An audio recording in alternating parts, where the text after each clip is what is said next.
ជិះប្រឡងទី12ហើយមកស្គាល់ក្បាច់បើកចាក់អី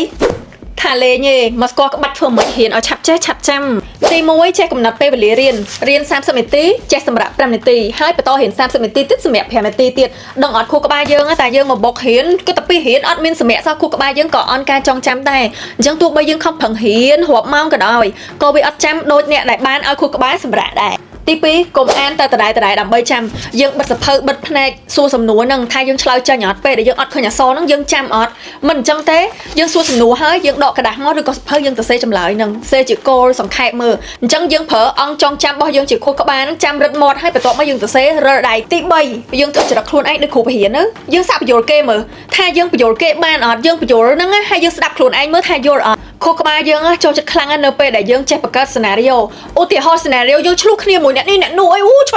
ាច់ឆ្លងទៅឆ្លងមកហ៊ានក៏ដូចគ្នាខួរក្បាលយើងចូលចិត្តពេលយើងបង្កើតសេណារីយ៉ូដាស់អារម្មណ៍របៀបថាអូអាហ្នឹងទៅអញ្ចឹងអញ្ចឹងធ្វើដូចខ្លួនឯងគ្រូបរិញ្ញាបញ្យល់មើលថាយើងបញ្យល់ចេញអត់ពេលហើយបើយើងយល់ច្បាស់ពីខួរក្បាលខ្លួនឯងទៀតដូចខ្ញុំអញ្ចឹងណាពេលនៅរៀនខ្ញុំទិញមេរៀនខ្ញុំមើលមេរៀនខ្ញុំធ្វើលំហាត់តែពេលព្រឹកទេខ្ញុំងើបពេលព្រឹកខ្ញុំទិញមេរៀនគឺឆាប់ចាំខ្លាំងមែនទែនពេលថ្ងៃខ្ញុំអត់សូវផ្ដោតលើដោយសារខ្ញុំដឹងថាខួរក្បាលខ្ញុំតែទិញមេរៀនធ្វើលំហាត់គឺអត់សូវយល់ទេពេលថ្ងៃឡើងហើយឆាប់ភ្លេចទៀតគូក្បាលយើងខ្សោយហ្មងដោយសារយើងបករៀនពីព្រឹករហូតដល់ថ្ងៃគឺគូក្បាលយើងស្ទក់ហ្មងអញ្ចឹងខ្ញុំសុកចិត្តពេលថ្ងៃខ្ញុំជាពេលព្រឹកខ្ញុំភ្ញាក់ពីព្រលឹមទិញមេរៀនធ្វើលំហាត់ពេលយប់មុនគេខ្ញុំលឹក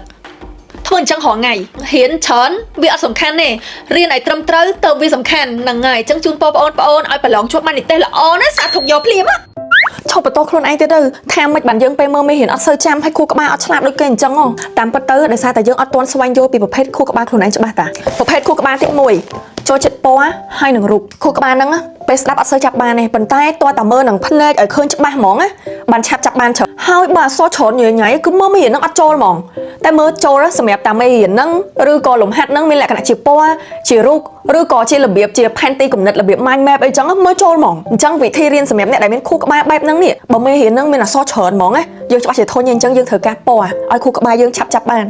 highlight អក្សរ highlight កន្លែងណាជាគោលគំនិតធំ highlight កន្លែងណាជាចំណងជើងជាអីដើម្បីឲ្យយើងអានមកមានអារម្មណ៍រៀនហ្មងឬក៏មើលមេរៀនជាលក្ខណៈគេពេលគេបញ្យល់ជាវីដេអូហ្នឹងក៏មានរូបមើលដែរចាយកមេរៀនឬក៏លំហាត់ហ្នឹងបំបែកចេញជា mind map ជារូបភាពដោយខ្លួនឯងមិនឲ្យខ្លួនឯងស្រួលយល់ហើយបើខួរក្បាលទី2ហ្នឹងអានខ្លួនឯងហ្នឹងអត់ចាំទេតែបើអ្នកផ្សេងអានវិញមិត្តភ័ក្ដិយើងរៀនលឺវិញគឺខួរក្បាលយើងឆាប់ចាប់បានហ្មងមានគ្នាច្រើនពិភាក្សារឿងលំហាត់រឿងមេរៀនហ្នឹងយើងឆាប់ចាប់បានវិញហើយបើសិនជាសូត្រមេរៀនវិញចូលចិត្តសូត្របែបលឺវិធីសាស្ត្រសម្រាប់ខួរក្បាលបែបហ្នឹងបើសិនជាយើងនៅម្នាក់ឯងអត់មានមិត្តភ័ក្ដិសូត្រមេរៀនជាមួយអញ្ចឹងណាយើងសូត្រម្នាក់ឯងយើងសូត្រលឺហ្មងមួយទៀតដកទូរស័ព្ទមកថតខ្លួនឯងនិយាយលឺហ្នឹងដើម្បីចាក់ស្ដាប់លើក្រោយព្រោះយើងចូលចិត្តស្ដាប់យើងចូលចិត្តការបញ្យល់បែបស្ដាប់ចូលទៅជាបានចូលតែបើមើលអត់ទេអញ្ចឹងយើងប្រើវិធីហ្នឹងបើសិនជាមានពេលអាចរៀនមួយមិត្តភ័ក្ដិបញ្យល់គ្នាទៅវិញទៅមកហ្មងអាហ្នឹងខួរក្បាលយើងឆាប់ចាប់បានលឿនខួរក្បាលទី3ប្រភេទហ្នឹងគឺចូលចិត្តសរសេរ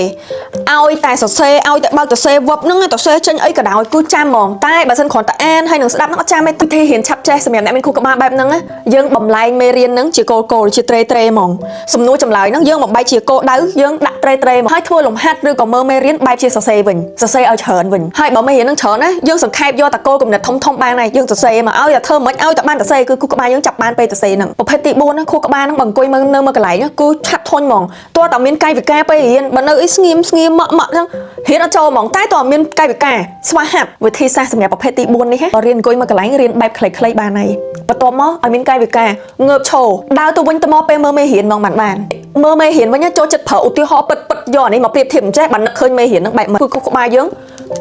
ងតបចេញសកម្មភាពបានវាចាប់បានសរុបទាំង4ហ្នឹងមិនប្រកាសថាម្នាក់ហ្នឹងមានតែមួយទេអ្នកខ្លះមានលេខ2មួយលេខ4ទៅអ្នកខ្លះមានលេខ1មួយលេខ3អីចឹងទៅវាមានក្នុងខ្លួនហ្នឹងវាមានច្រើនប្រភេទប៉ុន្តែឲ្យតែយើងស្វែងយល់ថាតើយើងមានប្រភេទមួយណាយើងដឹងវិធីសាស្ត្រឲ្យរៀនឆាប់ចូលឆាប់ចេះឆាប់ចាំចឹងកុំគិតថាខ្លួនឯងល្ងងមនុស្សយើងណាគេក៏ឆ្លាតដែរឲ្យតែពេលរៀនពេលកាលមុនដែលខ្ញុំរៀនណាខ្ញុំដឹងខ្លួនឯងហ្មងថាប្រភេទខួរក្បាលខ្ញុំមិនចូលចិត្តសូត្រមេរៀនលឺហើយសរសេរចាំដៃអញ្ចឹងនៅក្បែរខ្លួនខ្ញុំមានกระดาษមានប៊ិចរហូតហើយមានក្តារខៀនហើយនឹងហ្វឺតរហូតសរសេររហូតចូលចិត្តរៀនម្នាក់ឯងបើមានមិត្តភ័ក្ដិជុំគ្នាជាមួយហ្នឹងគឺខ្ញុំបែកអារម្មណ៍ហ្មងអត់ចេះរៀនដូចគេអ្នកខ្លះមានមិត្តភ័ក្ដិមានជុំគ្នាច្រើនរៀនចូលវិញឃើញប្រភេទខុសគ្នាអញ្ចឹង